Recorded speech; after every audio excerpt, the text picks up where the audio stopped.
Okay, this grinded my gears. He attacked the fucking front mat, like the welcome mat, like the doormat. He would shred it to shit. I could buy the thickest one, the most rough and tough, but that dog would shred it. Doesn't matter what it was, and we couldn't have one. It got to the point where we couldn't have them anymore because he would just shred them up.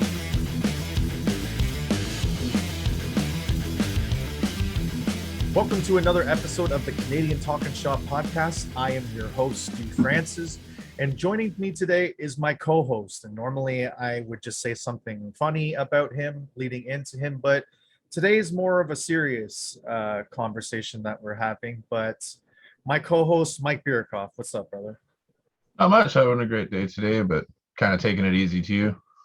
Finished moving, and yeah, this episode is just it's kind of a somber one, but it's kind of a, I don't know what the other word is for that. No, I think somber is the right word, to be honest with you. Yeah. I think somber is a better word than serious. It's just this is going to be a no frills episode. We're not doing any plugs for any of our social medias. We're not talking about anything that's coming up. This is just an episode where we're just going to shoot the shit about dogs. As most people know, and if you're a new listener, in the course of this year alone, I've had to unfortunately put down two dogs, and one of them being Loki, who I just lost recently. And I just felt it'd be cool for Mike and I to just share some stories about our dogs. And I wanted to do this where episode 9 was placed, but that was fresh. It was just a week after everything with Loki happened. I just wasn't ready for it. So that's why we did the lazy approach, people, and we did the highlights episode already. But I wanted to do this. It just wasn't the time. And episode 10, I really wanted to dedicate to the Q&A. And I thank everybody for sending in their questions. And it was a lot of fun to do. And I just wanted to take an episode, like I said, to just talk about our dogs, just rap about dogs. We've got a segment. We got like what grinds our gears, dog edition. We have a Mike's choice. So stick around. And we got more than just talking about our pets here, but this is our all dog episode. So Mike, what was your first dog and how old were you and what breed? What was their name? Well, my first dog, his name was Max. I got to choose the name. I don't really know why I chose Max, but I think it was about 7 or 8. I don't remember what breed he was because he was a mutt. He was definitely a mixed breed where he was a mutt. He was about medium sized, and I lived with my dad at the time, and he got me this dog. And I remember one of the first memories I had was I was like sitting on the step with the dog. I started moving my foot around, and then it starts like going after my foot playfully.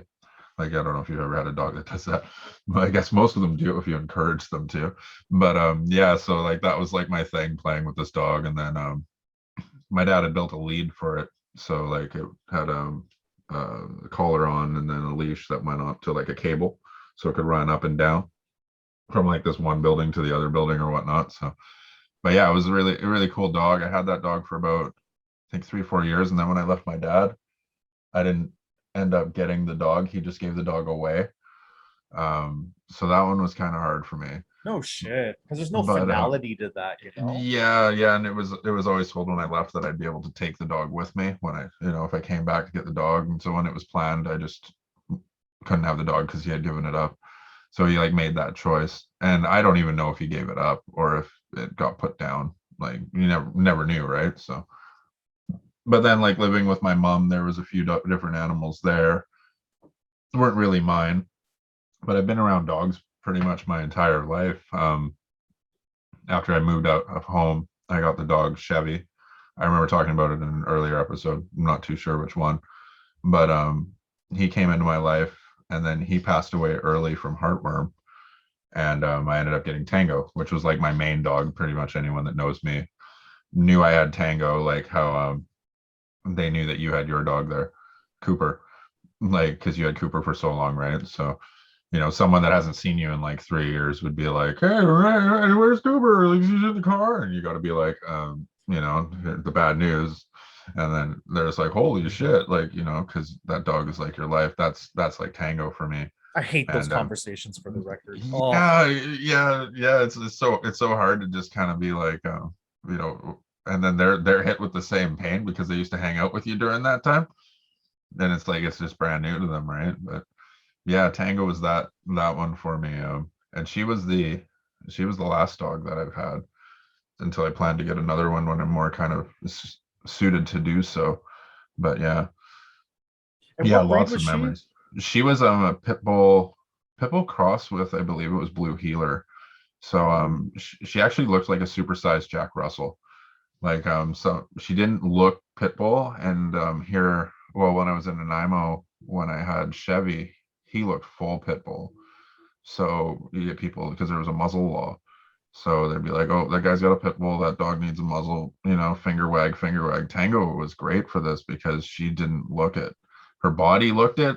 So people that knew what pit bulls were, they're like, "Wait a minute, that dog's ass that's got the fucking, you know, the hips and everything, right? That's a pit bull."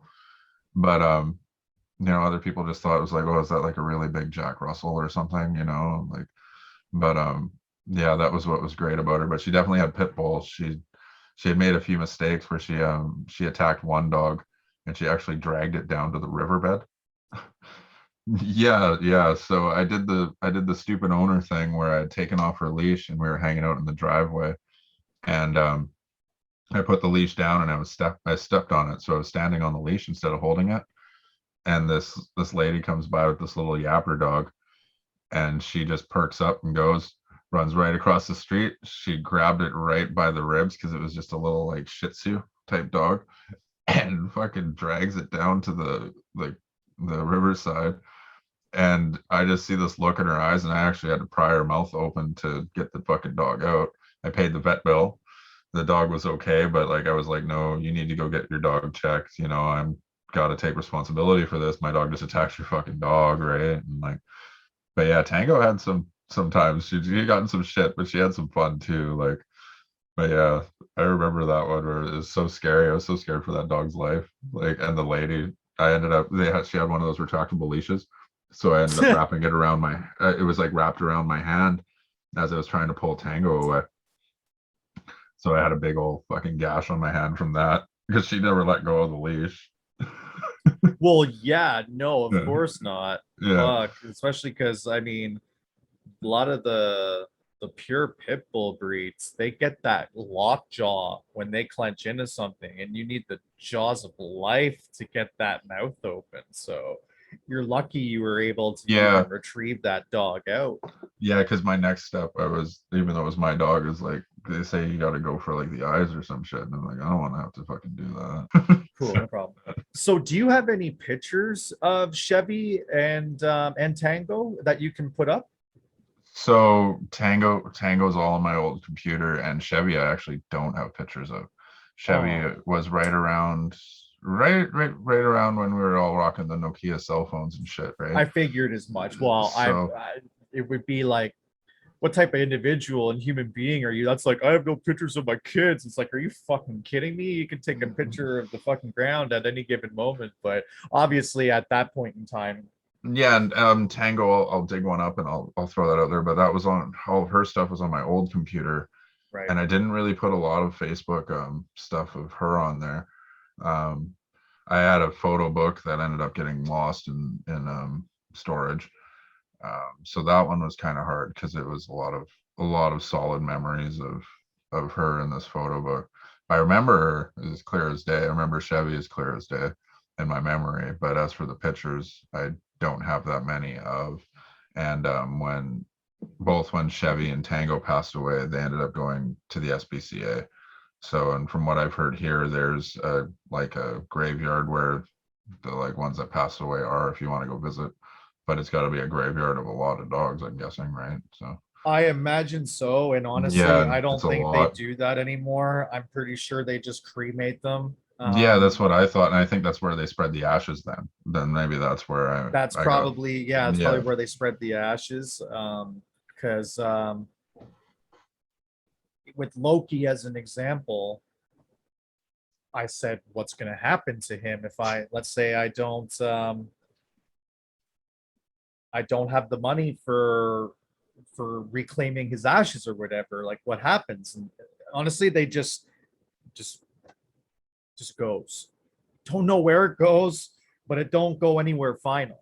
So, and that's not even with SPCA. That's SPCA, I imagine, is far more humane about it. No pun intended, humane society.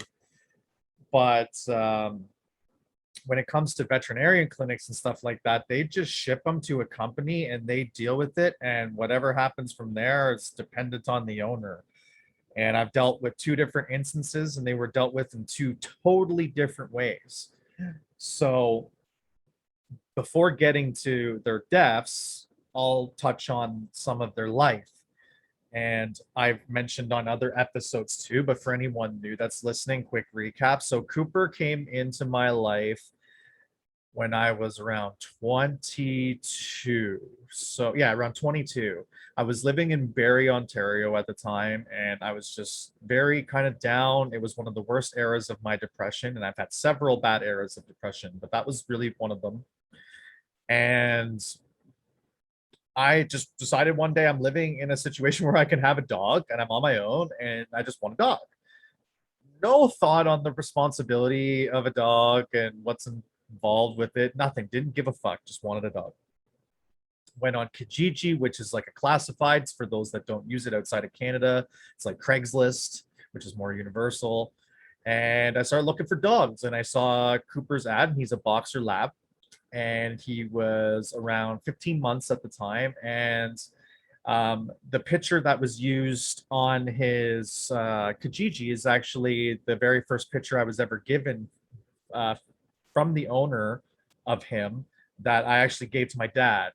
It's the very first picture I've ever had of Cooper, and I gave it to my dad. I just felt like he should have it because I have his ashes, I have his paw print, I have so much. So to be able to at least give him that very first picture. And I mean, ultimately, at the end of the day, when the unfortunate time my dad passes away, it's going to come back to me anyway. It's still in the family. So no sweat, no harm, no foul. Anyway, so that picture was all over these Kijiji ads, and there's multiple of them. Like, the fuck is up with this dog? Because it's different prices. It's like 450, 400, 350, 300, to the point where it got to please contact. Like, there was no price anymore. It was just please contact. And I spoke to the lady, and the lady just had a divorce. And Cooper is very much, I didn't understand what separation anxiety was. And I was never explained that Cooper had separation anxiety, but just that he was in his kennel all day long because she was working and it was just no life for him. So I said, okay, let's set up a meet. And I set up a meet, and she mentioned to me, she's like, I'm only looking for $150 to cover the cost of his kennel because he had this big, huge, brand new kennel. So I had $150 on me. I said, bring the dog, let's have a meet, whatever. Cooper, I'll never forget it. Like, I don't remember a lot in my life, especially as I get older and my mental health, it deteriorates my memories, and cannabis use deteriorates memories, and just getting older deteriorates memories. So it's very difficult for me to remember a lot of things, but I will never forget the day. I can paint it. When Cooper hopped out of that car, he ran right to me and he did the Cooper kneel, which was that like ever so slight kneel against you that he insisted on doing all the time, even at the most inopportune times. That fucking dog loved leaning on me. So, and he leaned on me and I said, here's your money, ladies. He'll the fuck later. Where's his food? Where's his cage? But this dog stays here with me. And he never left my side from that moment on. And I moved back to Milton and I brought him to my dad's. And the reason why my dad has such a significant photo of the dog is because he was able to be my tag team partner on raising the dog, as I was very, very mentally unwell and I was very sick for a very long time. And I wasn't able to always be necessarily there for him. So dad really stepped up and dad really helped me out. And there was times in my life where I moved to different places that I wasn't able to bring Cooper, but Cooper and my dad had such a great bond that it was okay for me to leave them. It was okay. Like, Cooper was sad that I was gone and stuff like that. And I regularly visited, but you know, ultimately a life with him and my dad was okay. It wasn't to the point of making him super depressed and whatnot with my absence. So there was many years where he got to live in, he got to live in Cambridge with me for a little while, and he got to live here with my dad in this apartment, and we spent a lot of great years together. And then unfortunately this year, well, last year he started having bad health problems. This year they just got worse, and he ultimately succumbed to his cancer in March, I think like the third week of March. And we just started this podcast. It was only 2 episodes in, and had to take a break from that, because anyone that's lost a dog, you've lost a dog, or anyone that's had to put a dog to sleep and be in the room while doing it, and the circumstances that led up to him needing to go to sleep, it was a very violent end for him. It was his lymphoma just one day all of a sudden just got so bad that it was just like a huge lump golf ball. Like it went from a tiny little lump to 2 weeks later a giant sized tumor. So it was wow, like life shattering. And I explained to people that have never been through it, like your life shatters from that day, and then every day from there on out you just learn to pick up the pieces. Anyone that loves their dog like an immediate family member anyway, like obviously both Mike and I really love and care about dogs, otherwise why would we do a whole episode dedicated to it? But I don't think you guys understand the extent of how much we love dogs. Like Mike's whole shtick with Cheems and that, it's funny and all that, but it's involving a dog, right? And sorry, Yeah. Oh yeah, that was like game changer for me in multiple different ways. Like I already like dogs, like love dogs and everything. You know, previous dog owner that I wish I had a dog now if I could, right? I even joke about it. It's like, oh, I'll go get a dog right now. And my wife's like, you can't do that. We don't have a big enough place. And part of me goes, well, I could try, you know. But yeah, the memes with the dogs and stuff, there's been days where I'm just right depressed and don't want to do shit. And I see one of the videos with that dog in it and it makes my day. That's like, totally turns my mood around. Or I'll go and I'll look for the videos that I know will make me laugh, and I'll watch those, and it's just the dog doing the dumbest stuff, but it's hilarious to me. And then just like learning more about the dog, the breed, et cetera, like, it's like a love slash obsession. And it has like, I don't say it much because I feel like it's weird saying it, but that's totally changed my life. Like someone's dog that's in Hong Kong, a picture of that dog has changed my life. Like it's crazy thinking about that. Like there's just been, just so many times. It's not like a regular meme for me. Like there's memes out there, like, if you're bummed out, you'll go look at memes, make yourself laugh. You'll go listen to certain comedians, kind of picking through it, hoping something makes you laugh. Like Cheems with me, it's like every time. Dodge, it's occasionally. Cheems, it's like every time. It's almost like I could sit there and it's like, well, I'll stare at the picture for 5 minutes. He doesn't even have words on his fucking face, and I'll still laugh. Like, Oh it's yeah. No, it's I just, hear you. yeah. Especially when it's what's my favorite one again?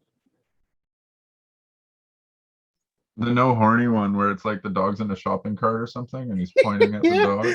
It's just a finger point, and then the dog like clearly has done something wrong. I just love that dog face of like when dogs are in trouble. Certain dogs make that face where it's like, oh, how can I be mad at you? And both Cooper and Loki had both of that to them, but that dog especially with like no horny, and then the dog. It's not your usual sadness. It's just like that. No, you fucking bitch, making me not horny.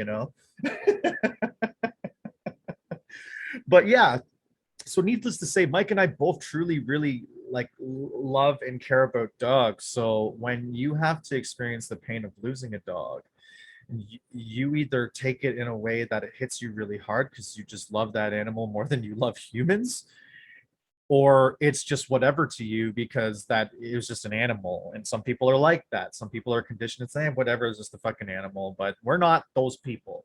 So that was really challenging, and we took a break, and then we came back, and we came back roaring, and with a different format, and everything was good. And then we recorded a segment about remembering Cooper, and I really you know, shared a lot of me to the world at that point.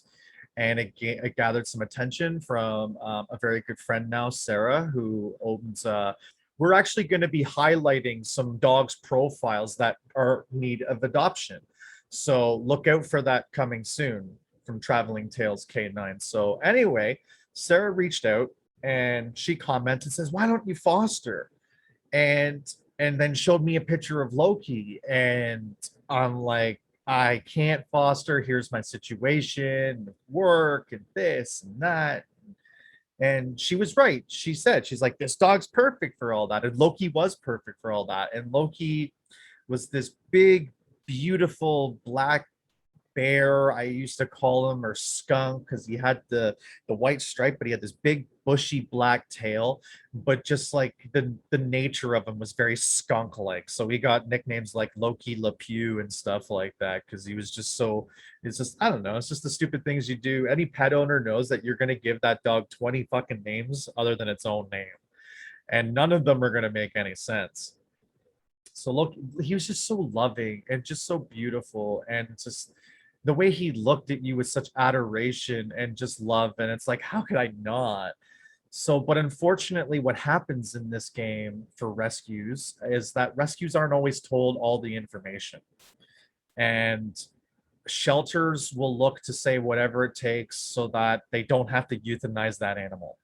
Loki came with a really bad seizure problem, and no one really knew the true scope of it all, because when Loki was surrendered by his original owners, they were claiming that there was 5 to 9 a day seizures a day.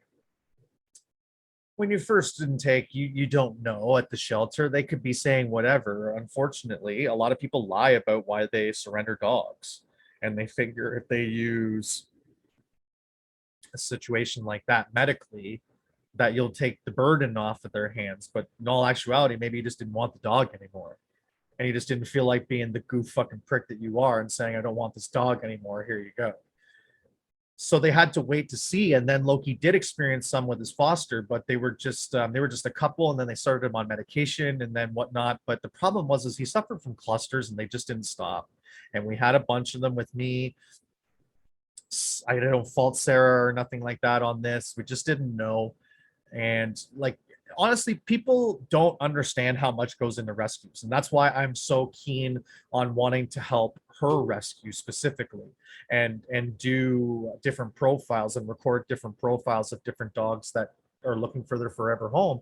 Because especially it's just the work of two people, and especially during COVID and shit, people have no idea how many dogs are being surrendered. Like when Loki died, I was mad. Yeah, I was mad. And at points was I mad with them? Yeah, but unjustifiably so at the end scheme of things. Really, truly. Looking at the whole entire scope of things and taking a step back and whatnot, I couldn't even imagine what they do. And the amount, because they have to arrange transportation for a lot of these dogs.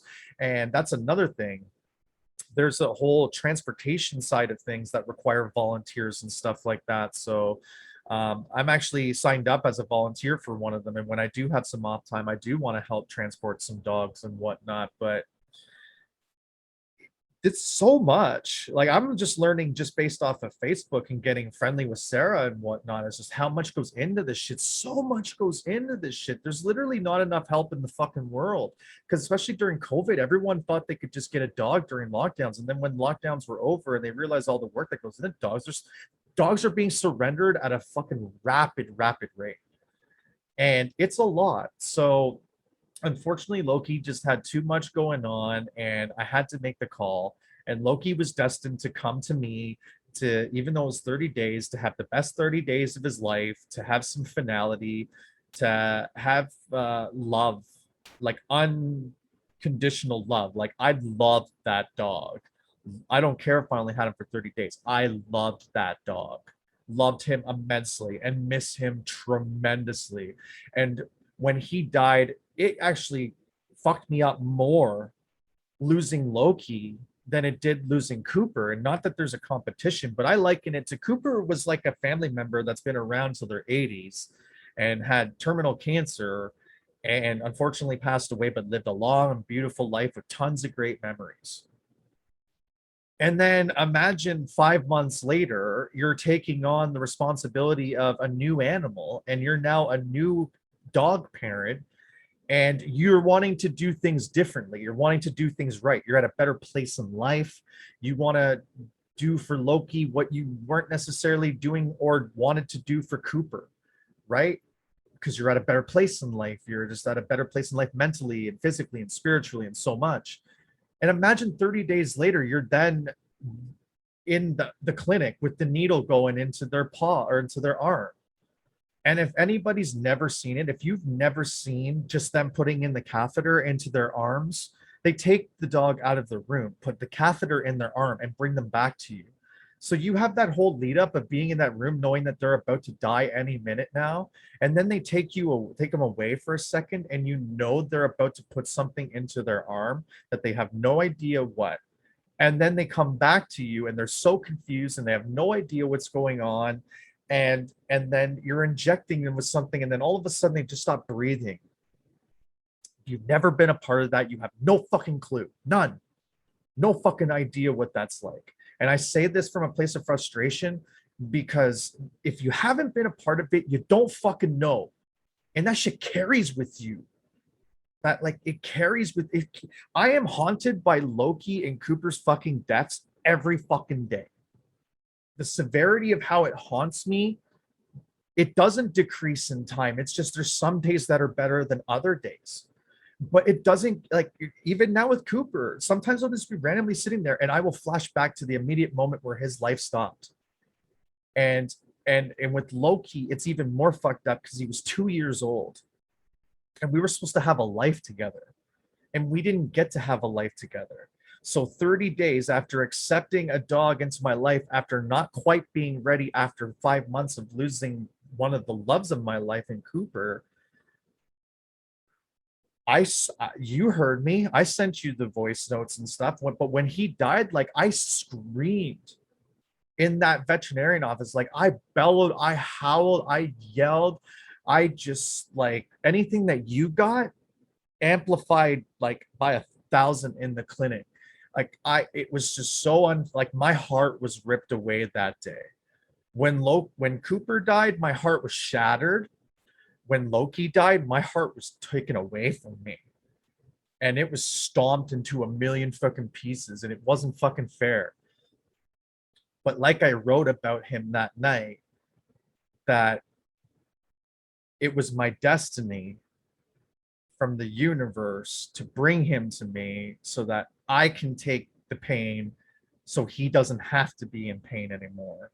But until you know that burden, you have no idea what that's like. So if I'm saying this from a place of if you ever have a friend or a family member, or even if you know me personally and you don't understand why Loki's or Cooper's death affected me the way that it has, is because you don't fucking know. You just don't know.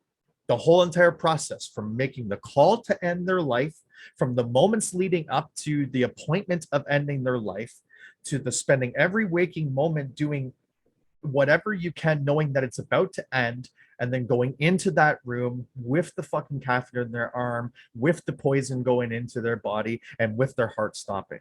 You don't know. You just don't know what it's like. So just don't try to understand. Just be compassionate and treat it as if, liken it to a human death if you need to. Liken it to the fact that that person just lost a human member of their immediate family. But they were the ones that had to make the call on ending their life. They had to pull the plug. That's the comparison. That's the equivalent. Could you imagine having to be in a situation with a parent that you love where you have to pull the plug? That's how I feel about having to do it to a dog, because I take them on as like they're my children. Because I have to feed them. I have to bath them. I have to fucking walk them. I have to pick up their own shit. I have to give them their medication. I have to do all the shit that you would do with a human being at one point in time or another. So you're the fucking caregiver. You're the parent. It's no different. I'm sorry to say it's not. I won't even downplay it. It's no different. It just comes with a different set of challenges. But it's still parenting, no less. You still have to check yourself. You still don't get time to yourself all the time. You have to make sacrifices for your pet. You have to wake up at certain times for your pet. You probably wouldn't. I was up at every day at 5 o'clock in the morning. Before I even got Loki, I started waking up at 5 o'clock in the morning 2 weeks before that so I could be ready for him. So I'd be up at 5 in the morning every day. Like, so just, you just, yeah. And, you know, I don't even know why I'm even so hot about this, because it's not like anyone came at me. It's just, I feel like people just don't get it. And I feel like people really need to hear those words, that you don't have to get it. Just because until you're in it, you'll never get it. Yeah, I haven't like when Chevy passed, that's the closest I can kind of get, because he died on the spot. So like it was basically he went in the backyard, he sniffed something, and then he did this weird little shake shiver, and then he dropped, and he died about 5 minutes after in my arms. And I remember I was calling vets, and and then I ended up calling the SPCA, because by that time he had passed away. I was so out of it when he was passing away. I remember running to my neighbors to use their phone. I had a phone in my fucking house. Like, and I think about it now, I was like, why the fuck was I running to my neighbors? Like, it was just a shock of the moment. Like, that's all I could put it down to. But yeah, it's like, it's fucked up, and it's true. Like Tango, I was grateful because I wasn't there for when she passed away. I was grateful for that. Um, but Chevy, I was there for in that aspect. But as for like having to make the call, like you said, like I can't imagine that. And same with the whole like them putting the needle in the other room, like that's something else. Like I do truly believe that sometimes not being able to say goodbye almost feels easier on you mentally later on. You know, it's almost like not going to the funeral kind of thing. I don't know how to explain it more than that, but it's like you didn't have a choice, and you're thrown in there, and the whole process that comes with it. Well, you do have a choice, but I don't have a choice. Well, that's what I mean. But you do have the choice, and a lot of people do opt for that. And I read a meme the other day where it's like, own up and go in there with them, because that poor little dog is running around with only the vet not understanding where you are, and that's its final moments. No. Like, no, like even with Loki, even being was so young and stuff like that, and with Cooper, it's like they knew. They were both very cooperative to the situation. Now Cooper did his normal, anybody that comes near me but daddy, I'm gonna growl at them. And he did his growling bit at the poor vet up until his last breath, and that haunts me too. But with Loki, he was very cooperative too. He just laid right beside me and just laid right in my arms, and I just held him the whole time. And it even, like, it's been a month and it takes my breath away as if it just happened. I don't cry about it as much because I'm still numb. Like, being totally and fully honest with not even you, myself, and the listeners right now, ever since Loki's died, I've been on autopilot.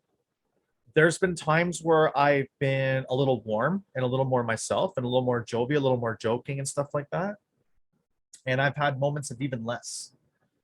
I have been so numb. I have not even really dealt with Loki yet. I'm still trying to wrap my head around losing Cooper. That's why this episode was so important for me to do, because I feel like it was going to be very therapeutic in my grieving process, because I'm on complete autopilot. Like, I had a conversation with you for about an hour before we started this about needing to light a fire because I need that in my life, period. Because I'm numb, I'm ice cold. I need to melt it. I need to feel it. I need to just accept everything, and I need to persevere, and I need to keep, I can't let it bog me down no more. I need to learn how to live with the grief and triumph and use it as a springboard, like what I did eventually when kicking back up this podcast again. Was that eventually I used Cooper's death as motivation. And I need to get to that part of Loki's death too, of needing to use it as motivation to get my head back into the game and to get more motivated. Cause but like I said, you just don't know until you do that. Cause even just thinking about that moment right now, like it takes my breath away. It's not making me cry right this moment, but it's because it's like I'm out of tears. I have not cried as much as I've cried in the past 6 months. And it's just, I'm out. I'm sure it'll return at some point, especially with what we have planned at the end of this episode. But I mean, but like I said, when you become a dog owner, you sign up to carry that pain so that they don't have to carry that pain no more. You absorb their pain, and that's part of the deal. And it was an unfortunate part of the deal, but you know what? I had a great 30 days with Loki. I learned so much about myself. I learned so much about being a better dog owner in 30 days with Loki. I'm thankful for my experience with Cooper. I'm just thankful for all of it. I am very much looking forward to my next experience, and it's gonna be some time. I'm actually gonna wait until I move out, which is coming January 1st, 2022.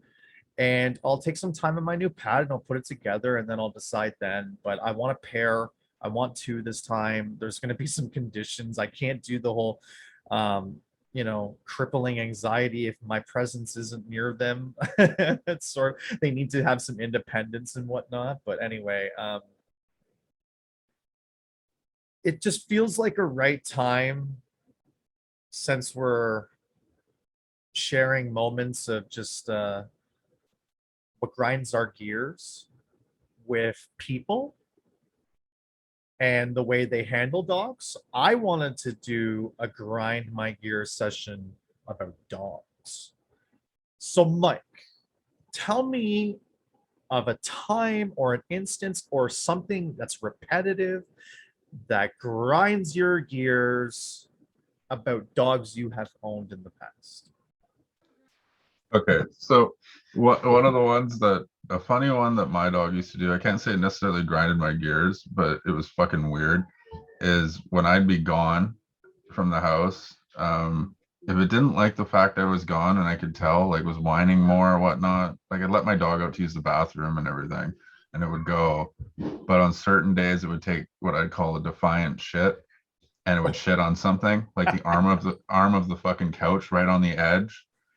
Sometimes when we'd be out for walks, if there's like like a log sticking out or just a random rock, she'd want to fucking climb up on it and then take a shit on it and like balance on this fucking rock or log just to fucking crap on it. So it's like this part of me was like, are you like an artistic shitter? Like I don't understand why, like, because the whole way that she would do this was like she was setting it up and everything. And that I don't know. So like that one, I can't really say it grinded my gears, but there was times where it's like, why can't you just take a fucking shit and like let's move on? Why do you have to like perch on something and do this? And that one was Tango that did it. But the other one was certain dogs, and I can't say if it was my own, but where they're eating their food and they take their food out of the dish and then they kind of like walk away a bit and then they eat it. And whatever they drop just fucking stays on the floor. Yes. They go back to the bowl and then it's just done. That one used to fucking drive me insane so much, because in a hurry I'd kick that to the side back towards the bowl, hoping maybe when the bowl's empty, that in desperation the dog's gonna fucking eat it, and they never fucking do. Like, and even you put it back in the bowl, half the time they leave it in there because it's touched the floor because they can smell it. So yeah, that one would have been one of my pet peeves. That and my dog, the one time I learned about tying in the back of a fucking vehicle, kind of learned that the hard way, but not the really hard way. So I wanted my dog to be able to go on fucking truck rides and shit. So I'd have her in the back, but every time she was in the back, she'd jump off. is you'd be going down the road. She'd jump off. Like you just get out of the driveway, she'd jump out of the truck, and it's like, okay, well, fuck, get back in. We got to get going. Jumps out, jumps out, jumps out. So I decided to put her on a leash in the back of the truck, right? She hopped off in such a fashion where it was like her back legs went over the side. So she jumped off and she was hanging herself, and I had to fucking they pull over right away, run out and fucking go get her and unclip her. But she had it the whole time. I'm like, how the fuck did you do this? I had you leashed so that you couldn't jump over with your front paws. There's no fucking way. But of course, Tango decides to fucking somehow perch her back legs over top of it so that she can get off, and then just fucking hanging like this. Like I made a dumb decision because, you know, that was kind of Tango a little bit too. She'd get herself in some predicaments. This one time swimming with her, she got had to take her to the fucking river to swim. And I throw this stick and she gets distracted over something. She wants to cross this like little bit of a rapid, and she gets stuck in these fucking rocks and this log, and she's all fucking splashing away. And I have to go save her. So now I'm in full clothes walking across a fucking river going to save my dog in this fucking like rapid. People looking at me like waiting just for me to fall and slip to get a good laugh and, you know, save my dog. But yeah, that's the ones I'd say I got. Well, those are great ones. Honestly, those are mine. Mine are fairly on the more entertaining side than really grinding my gears. But at the moment, and as a pet owner or whatnot, there's always those instances where it's like, you little motherfucker. But then afterwards, you think about it's like, oh yeah. So with Cooper, Cooper had his own version of punishing me when I left the house. Not quite to the crap artiste that your dog was, but Cooper liked to do some rearranging. That's for damn sure. And it would be, he insisted, okay, this grinded my gears. He attacked the fucking front mat, like the welcome mat, like the doormat. He would shred it to shit. I could buy the thickest one, the fucking the most rough and tough, but that dog would shred it. Doesn't matter what it was. And we couldn't have one. It got to the point where we couldn't have them anymore because he would just shred them up in punishment. And I don't understand why, because we used to call him the dumpster diver, because what he would do is he'd go to we had to start hiding the garbage, because he'd go to the garbage and he'd tip it over and he'd fuck it all up and spread it all over the place. And he'd do the same thing in the bathroom. So we had to have the bathroom door closed, because if we had the bathroom, sometimes he'd go into the bathtub and try looking for us and then like fuck up the shampoo bottles and stuff like that. But for some reason, and toilet paper, if he saw toilet paper, it was over. Those were the two things that were being demoed each time: toilet paper, front doormat. So yeah, we couldn't have a doormat. So imagine what winters and shit are like. Like you're coming in, there's this one stretch of or floor that's just never getting the love it deserves because fucking Cooper. So that was one thing that drove me nuts about him. With Loki, he had his own diver name. He was a bush diver. So when I first got him, and it's so cute when he does it, but here was the consequence. So what he does is he likes to go into the bush and like lean up against the bush and wave his head back and forth on the bush, and then he'll bark to me and talk to me after. But he did that somewhere along the way and he got fucking ticks on him. And I've never incorporated a tick before. So when I first saw it, because it was a couple days after getting him, so when I first saw it, I'm like, oh, he has a little skin tag. And I took a picture of it and everyone agreed, yeah, skin tag. But this son of a bitch kept growing and growing. I'm like, this doesn't look like a skin tag anymore. That everyone's like, it's a fucking tick. So we, and then I figured out how to remove them and all this. How gross, fucking nasty. So every time I let him off his leash, he would start itching towards the bush to go bush dive. And I'd have to try and drag him out. And sometimes I couldn't get it done. And he'd be in there and he'd be waving around like, Loki. And like, he just like not giving a fuck. Just having his best life. But woof, woof, woof at me after. And I'm like, yeah, woof, woof, you little fucker. Like, let me check you now. Because he had such fine fur and long fur too. So I became that like worried dog parent after. I'm like, now I got to check you everywhere. And there could be, now you could have fucking ticks on you because you bush dived. So it didn't really. Oh, and when they shit in the most unopportune times, and it's like, dude, like right in the middle of the sidewalk, like really, like why? You couldn't have waited till you got to a patch of grass, like especially in the summer, and then that fucking hot dung hits hot fucking pavement. You got picked up. So this is what I wondered, right? Because my dogs were mainly, I was in a small town, so it was kind of, that was just the norm, was your dog shit on the side of the road. You know, it was usually a trail. There wasn't a sidewalk there, and no one really cleaned it up. No one really cared about cleaning it up. Yeah, there was bags to do it, but there was never really an issue, and no one really walked there because they knew people walked their dogs. So and it was all over town. But it happened on sidewalks and stuff. And because I wasn't accustomed to cleaning it up, it would stay. It's the city's problem now. My taxes. So, yeah, my tax dollars paying up cleaning my dog shit. But I've always wondered, for anyone listening that has a dog that is steady on the cleanup game, what happens when it's like a running one and it's on the sidewalk? There's like nothing you can do about that. No, even if it's a runny one and it's on someone's grass, I'm sorry to say, but you know, you're not going scrape. No, sorry, Mother Nature's gonna have to take care of this, or you're gonna have a hose. I'm sorry, my man, but I'm not fucking scooping up diarrhea. Getting your fucking shopper's card out so you can fucking scrape it in the bag, because dude, what the fuck is wrong with you? What the fuck is wrong with you? Talking about pulling out your shopper's optimum card to scoop up dog shit. Oh man. Well, you didn't give me a solution. You didn't give me a solution. I had to come up with my own. That's the issue. I'm asking you as a dog owner. I gave you the solution. Nothing happens. It stays the fuck there. It belongs to the streets now, as they say. You don't bring like a 2 liter of water so you can just like fucking pour it on it, so the next person walking by doesn't have to deal with it, roll their kid's stroller through it or anything. So on that note, Mike, I mean, what a better time to end than the disgustingness of the visual of scooping up dog shit with your credit card, but no, shopper's card, not a credit shoppers card. Yes, my apologies. Don't use your credit card for that. Hey man, optimum points are just as fucking valuable as a credit card almost. Don't, no, sir. No way. You know how many fucking points I got? Fuck out of here.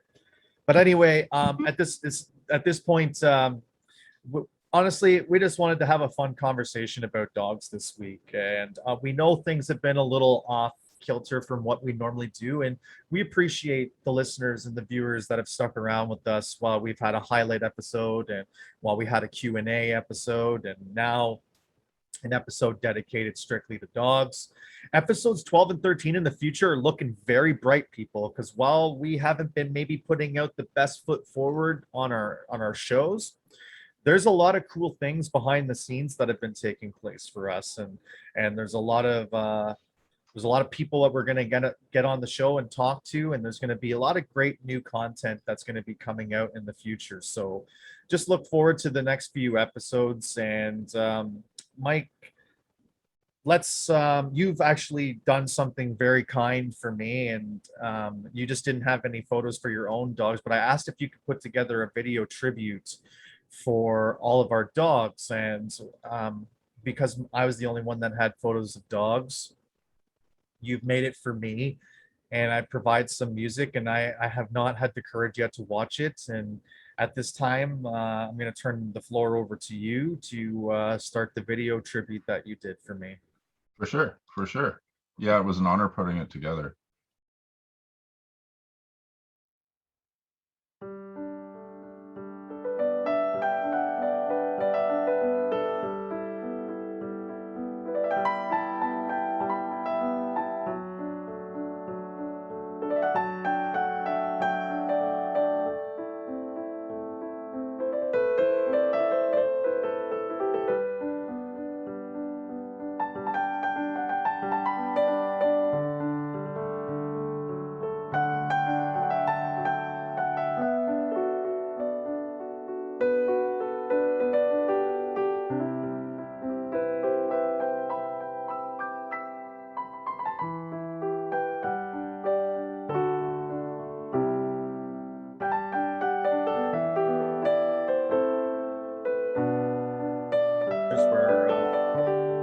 last Christmas together.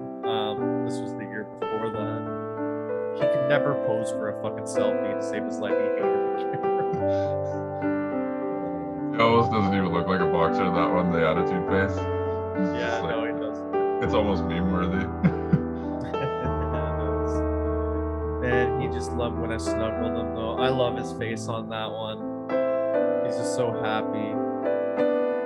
That's what he was pretty sick around that. That's my favorite photo of him. I'm getting Yeah. that tattooed actually. That's the best photogenic one he gave you, I think. My office is not the same without Loki now. That was his last day.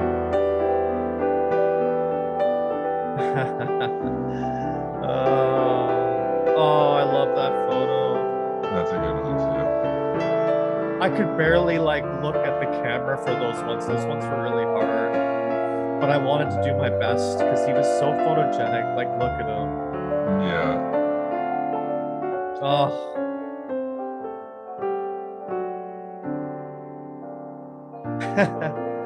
Oh, that was my first got him. I was so happy, and I never show my teeth in pictures. That was his last day.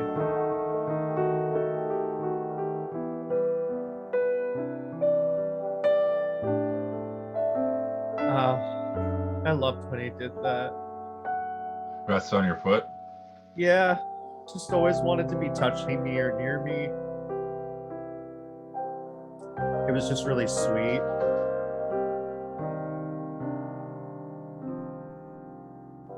That's why I couldn't help but take photos of it because it was just like, it was awesome. Is a unique thing that he did. Yeah. I was just after taking the ticks off of him. That's why it's so. I love that photo of him. That's the one that I'm getting tattooed onto me too. Nice. But that was really nice. Thank you. No, I really enjoyed doing that for you, man. Like I said, I've only got like a couple of mine, and I felt that was, yeah, that needed to be done for you, man. Yeah. Yeah, I appreciate it. It's just something. It's just something that I could look back on. You know, it's just fun. I wanted to get a. Because when I move, I want to give them more of a memorial space, and I wanted to get like a digital video or digital frame. Okay. And then be able to like load up all their pictures or load up that video and stuff like that. Just kind of have that going. So anytime I'm passing, it's just nonstop photos of them. That's really cool. But yeah, no, that was really nice of you to do. Thank you very much. That was awesome. And it was awesome getting to rap about dogs for an hour. I mean, shit, I could do I could do a whole fucking podcast about dogs and just do nothing but talk about dogs every episode. But yeah, tell us your stories in the comments, anyone listening, about your dogs and how they affected your life, and some positive stories. We'd love to hear about it. That'd be really cool. Yeah, that would be great. That would be really cool. Thank you for mentioning that to the viewers, Mike. We would love that. Please share your stories about your dogs or your animals, your cats, because like our love and passion may go to the animal of dog, but there's a lot of people that feel the same way about their birds, about their cats, about their frogs, about their whatever. Share your stories about your animals and your special loved ones. I mean, they're so much better than humans. They're so much better than we are. We don't deserve animals. We really don't. Especially the way that we treat some and domesticate some and stuff like that. But that's a whole other conversation for another day. Either way, it was fun. And until next time, until episode 12, I am Stu Francis, the host. And I'm Mike Berikoff from Cutlet House Plays, and I'll see you next episode. Signing off. Signing off.